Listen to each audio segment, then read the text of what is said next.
ఇలాంటి ప్రమాదాలు హెచ్చరిక చేస్తున్నాయి. ఓకే సార్, రామ్దేవ్ బాబాకు విశాఖ ల్యాండ్ ట్రాన్స్ఫర్, పరిపూర్ణ భూమి, పరిపూర్ణానంద స్వామి.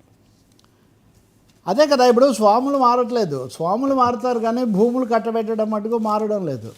ఇదిగోండి విశాఖ భూములు, విశాఖ భూములపై పతంజలి కన్ను. మొన్ననే నేను మీకు చెప్పా కదా, యోగాసనాలు విశాఖపట్నంలో వేశారు. యోగాసనాలు అనగానే అందరికీ రామ్దేవ్ బాబా గుర్తొస్తాడు. రామ్దేవ్ బాబాకు పతంజలి మహాసామ్రాజ్యం కూడా ఒకటి ఉంది. దాని మీద సుప్రీంకోర్టు అనేక సార్లు ఆంక్షలు ఇవన్నీ కూడా చాలా తీవ్రంగా చేసింది. అయినా కానీ ఆయన భారీ ఎత్తున అడ్వర్టైజ్మెంట్లు అవి చేస్తుంటాడు, నడుస్తుంది. విశాఖపట్నంలో ఇక్కడ సెకండ్ కనెక్షన్ ఇట్లాంటి ఇంకోటి కూడా మీకు చెప్తా. స్వాములు ఇదైతే భారీ ఆసాములది ఇంకోటి కూడా ఉంది. ఇది పరిపూర్ణానంద స్వామికి ఆయనకు ఇచ్చారు. పరిపూర్ణానంద స్వామి కదా, పరిపూర్ణానంద స్వామి ఆయనకి ఇచ్చారు.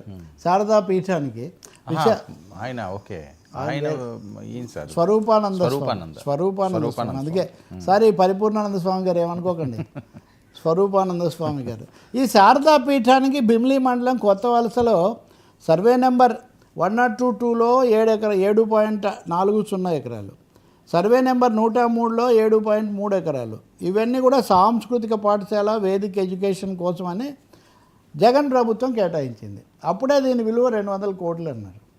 సరే, ఆ తర్వాత ఆయనకు కేసీఆర్ కూడా కేటాయించారు. తిరుపతిలో కూడా అయింది. తిరుపతిలో దాన్ని కూడా మొన్న దాని మీద చర్య తీసుకున్నారు. ఈ భూమి ఇచ్చిన జీవో రద్దు చేసి ఇలా ఇవ్వడానికి అవకాశం లేదని కూటమి ప్రభుత్వం వచ్చాక రద్దు చేశారు. వీళ్ళని కూడా అందరూ స్వాగతించి ప్రజలకు ఇస్తే సంతోషిస్తారు కదా.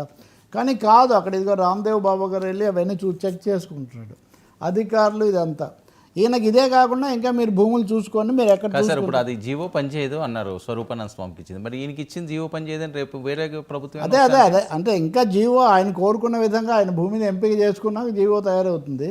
ఎందుకంటే ఈ లోపల కలెక్టర్ గారు, జిల్లా కలెక్టర్ జేసీ జాయింట్ కలెక్టర్ మాకు సమాచారం లేదు ఆయనకు భూములు ఇస్తున్నట్టు అని. ఆయనకు చివరిలో కదా సమాచారం వస్తుంది. ఇప్పుడు నేను ఫోటోనే కనిపిస్తుంది కదా ఆయన వెళ్ళి భూములు చెక్ చేసుకోవటం ఇటువంటివన్నీ.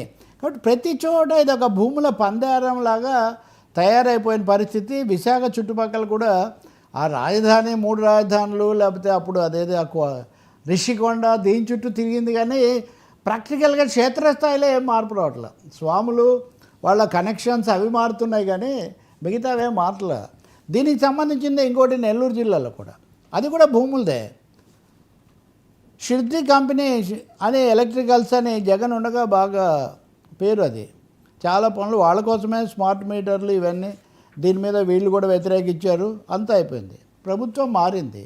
కానీ అక్కడ భూమి ఇప్పటికి కూడా ఇస్తున్నారు. ఎన్ని ఎకరాలు?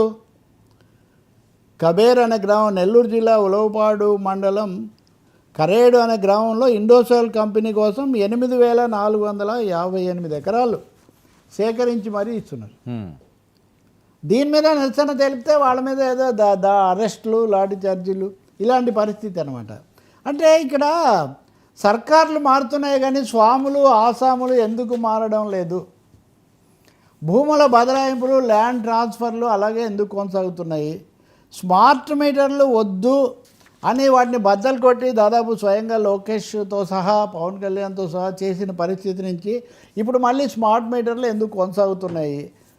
స్వరూపానందేంద్ర స్వామి గారి భూమి దగ్గర నుంచి ఈ సిద్ధినాథుడి పేరుతో ఉన్నటువంటి ఈ కంపెనీ వరకు ఈ భూముల బదలాయింపు, కోట్ల విలువైనటువంటి ఆస్తుల అప్పగింతలు ఇవి ఎందుకు కొనసాగుతున్నాయి?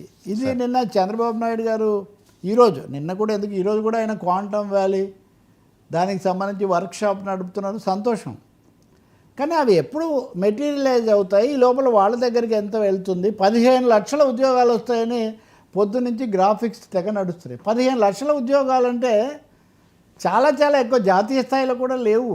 అవి ఎప్పుడు వస్తాయి అంటే వాళ్ళు చెప్పే ప్రకారం 37 నాటికి అది పూర్తి అవుతుందని వాళ్ళు చెప్తున్నారు. కాబట్టి నేను చెప్పేది ఒకటి భూములు అనేవి చేతులు మారేటప్పుడు వాటికి సంబంధించిన జవాబుదారీతనం నిర్ణయించండి. ఇదివరకు ఇచ్చిన దాంట్లో కనీసం ఎకరాకు ఒక్క ఉద్యోగం కూడా వచ్చిన పరిస్థితి లేదు, దాన్ని చెక్ చేయండి. మూడవది వైసీపీ హయాంలో చక్రం తిప్పిన వాళ్ళే ఇప్పుడు కూడా తిప్పడం అనేది ఎలా సాధ్యమవుతుంది, ఎందుకు సమర్థిస్తున్నారు, అవి ఇక్కడ ప్రశ్నలు. సార్ సరే.